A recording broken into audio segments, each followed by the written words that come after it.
I'm feeling kind of lazy today. And I'm not really in the mood to cook something that's going to take 30, 40, 50 minutes. But for occasions like this, I have the exact recipe that's perfect. It takes about 10-15 minutes to make. It's called egg and tomato stir fry. It was introduced to me a long time ago, and it has become one of the staples in my repertoire of recipes. It's about 4 ingredients if you count the rice, and it's perfect for occasions like this when you kind of just want to eat really quickly and you don't have a lot of time. Today, I will be showing you how to make it, and I'm telling you, it is probably it's not the fastest recipe I have, but it's up there. It's time to prep. You're going to need 3 eggs, large or extra large. Start by cracking them. And then whisk them together. You're going to add about a teaspoon of salt. And then mix again to make sure that everything is combined. Next, you're going to prepare about 3 tomatoes. First, start by cutting them in half. Then, cut diagonals in towards the core so you can pull them out, just like this. Twist the knife, and you have the core. You can get rid of this. Then cut it in half, cut those halves in halves, cut those halves in halves. Looking for small, almost bite-sized pieces. Make sure you do the other side as well. Cut out the core, diagonals, and then just twist the blade. Pop out real easy. Cut in half, cut those halves in halves, and cut those halves in halves. You should have this. Now, if this intimidates you to do it with a big knife, you can do it with a paring knife. It's the same deal. Grab your tomato, cut it in diagonals, twist the blade, pull out the core, and whatever root is left out, you can carve with the paring knife again.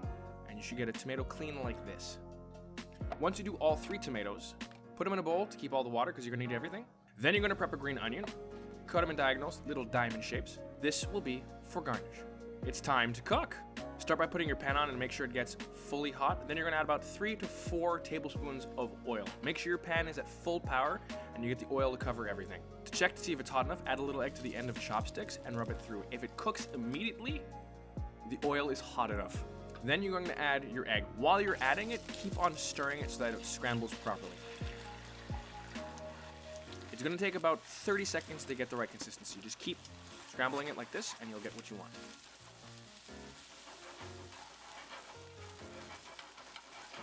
Once it's ready, take it off, put the pan back on, and with the same heat, add all the tomatoes. Now, you gotta keep the tomatoes moving or they will burn. Keep moving them, and eventually they'll start to wilt. The skins will start falling off. You just have to keep moving them for about a minute or 2 at full heat.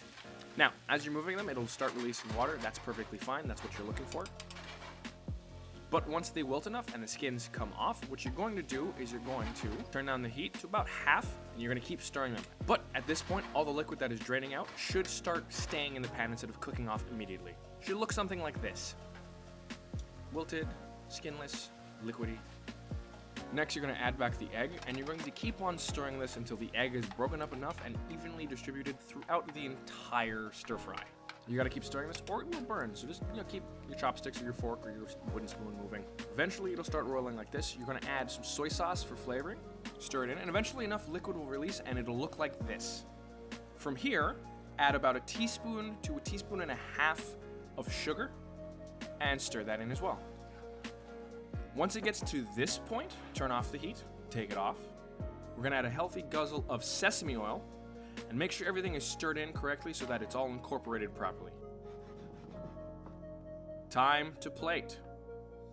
Now, you can eat this all by yourself, but I like serving it on white rice so it can soak up all the extra sauce. Add a little green onion for garnish. And then lastly, certainly not least, a little bit of black sesame.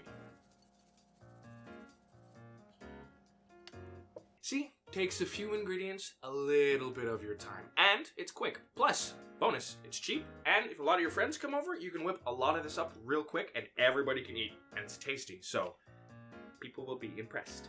Anyways, remember to subscribe for more, ring that bell for notifications, and I will see you all next time. And this time, I'm leaving Mr. Ducky.